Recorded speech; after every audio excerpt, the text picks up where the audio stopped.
그러니까 나랑 같이 안 살고 있는 사람이 주민등록상에 들어왔다. 빨리 빼세요. 이유가 뭐든지 간에. 5분 투자로 10억을 아껴보자. 안녕하세요. 직방TV의 절세여신 제네시스입니다. 최근 나온 대책 중에서 취득세, 보유세, 양도소득세 다 바뀌었죠. 관심 있는 거 하나만 꼽으라면 여러분들은 어떤 걸 꼽으시겠습니까? 저는 단연코 취득세를 하나 꼽겠습니다. 자, 근데 취득세가 정말 말들이 많았는데 지금 이제 최종 확정이 돼서 나왔습니다. 조금 더 빨리 나왔으면 훨씬 좋았을 텐데요. 자, 지금이라도 나온 거를 다행으로 여기고 본 영상으로 최종 정리를 하시면 좋겠습니다. 누누이 말씀드렸지만 취득세는 지방세 중에 하나로 매년 발표하는 개정세법, 국세하고는 좀 다릅니다. 그래서 행정안전부에서 주관하기 때문에 자, 어떻게 바뀌었는지 내용 보도록 하겠습니다.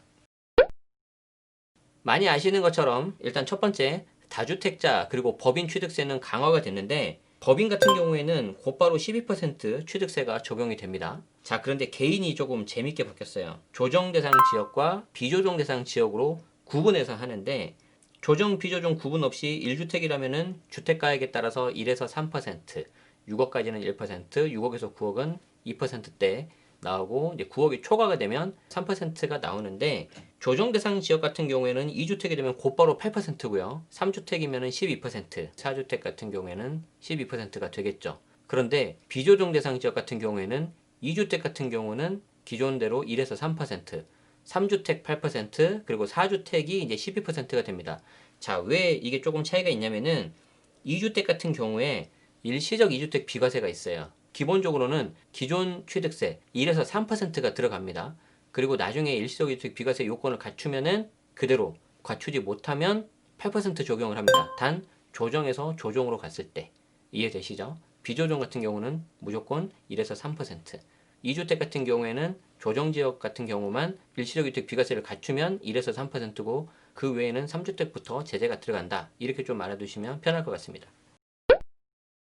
자, 추가 설명 드릴게요. 이사를 가기 위해 주택을 추가로 취득한 경우 취득세가 중과되느냐?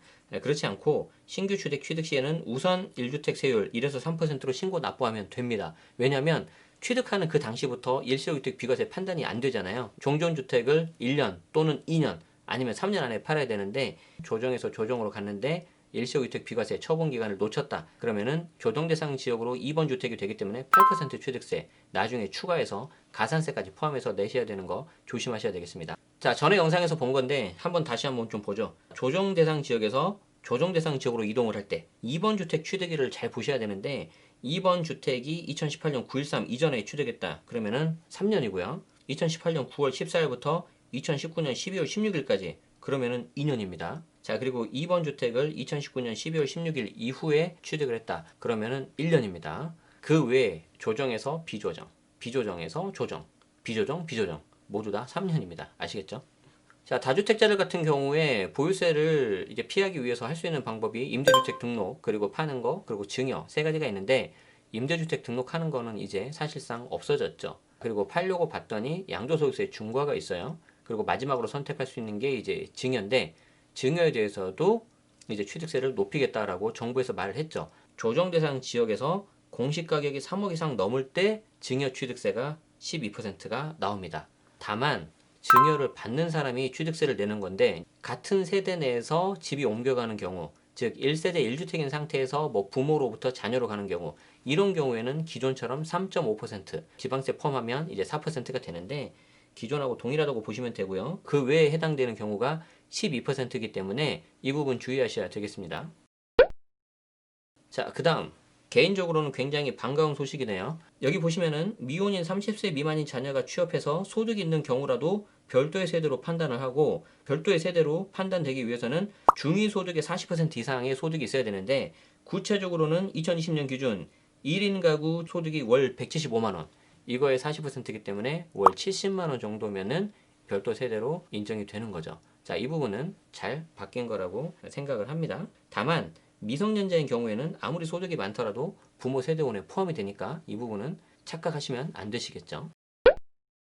자, 다시 한번 말씀드립니다. 소득이 없거나 미성년자라면 포함이 된다. 다만 조심해야 되는 게 주민등록표에 함께 기재된 가족으로 취득세는 봐요. 취득세는 아까도 말씀드렸지만 이제 지방세란 말이에요. 주민등록표가 굉장히 중요한데 실제로는 4식구가 살고 있는데 한 명이 더 들어가 있다고 가정을 해봅시다. 그런데 이 5번째 들어오신 분이 주택이 2개가 있어요. 그러면 실제 나하고는 같이 살고 있지 않더라도 주택수가 포함이 되기 때문에 취득세 중과가 들어갈 수 있습니다. 다만 이 주택이 나중에 양도소득세 할 때는 실제 살고 있지 않다고 하면 우리가 이를 증빙하면 세대 분리를 할 수도 있어요. 앞으로는 취득할 때, 양도할 때 어떻게 세법이 바뀌는지 다 따져보셔야 됩니다. 부모를 봉양하는 경우, 합가한 경우에도 세대 분리가 가능하다고 합니다. 자, 이거는 양도소득세에서도 있는 건데 원래는 60세 이상 부모님을 모시고 살 때 세대가 합가가 되니까 주택수가 어떻게 되겠습니까? 합쳐지잖아요.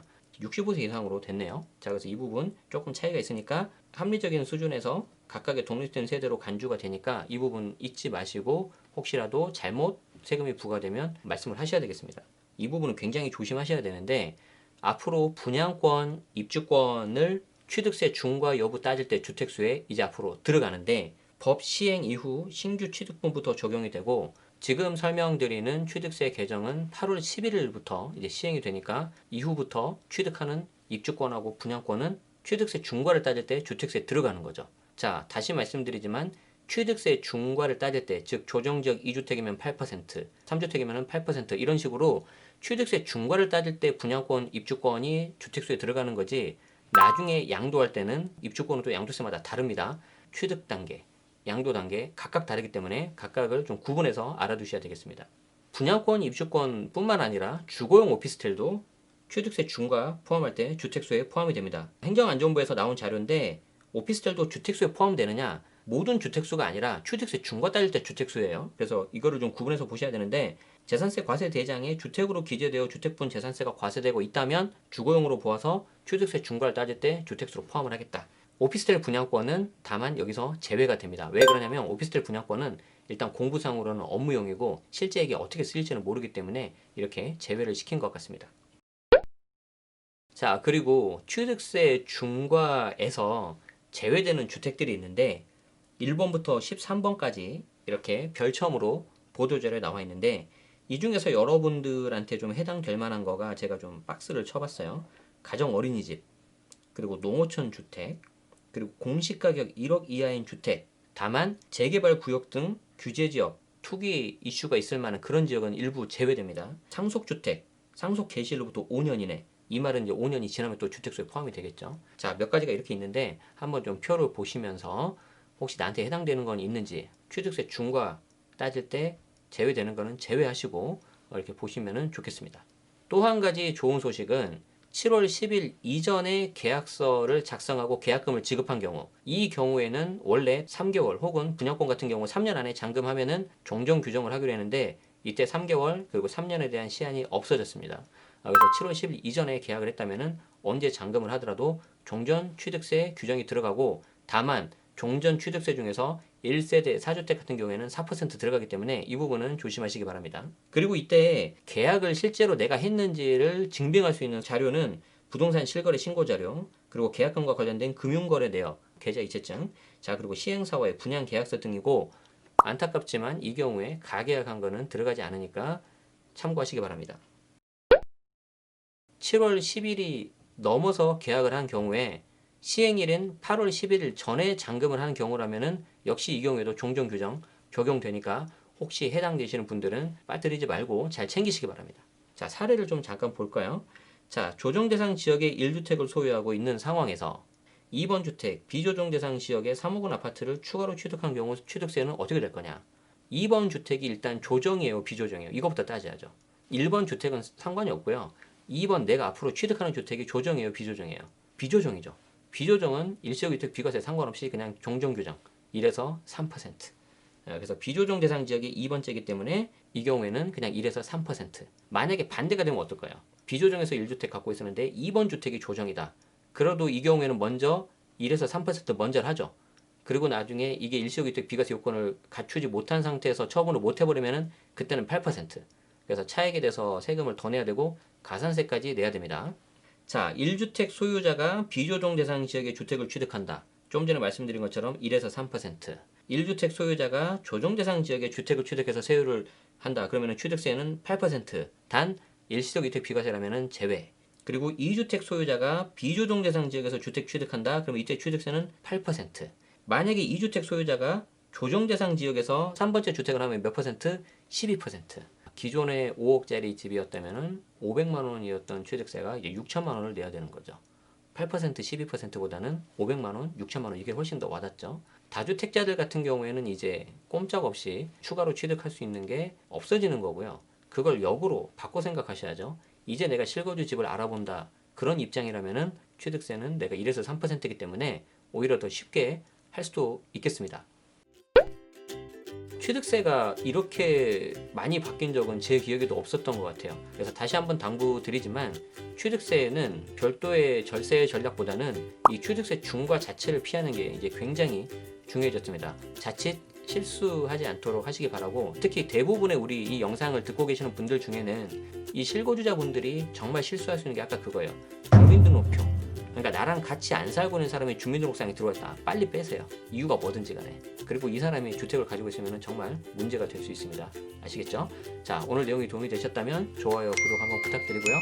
이 다음에도 계속해서 나오는 정책 관련해서 빠르고 정확하게 공유 드릴 수 있도록 하겠습니다. 지금까지 직방TV 절세여신 제네시스였습니다. 고맙습니다.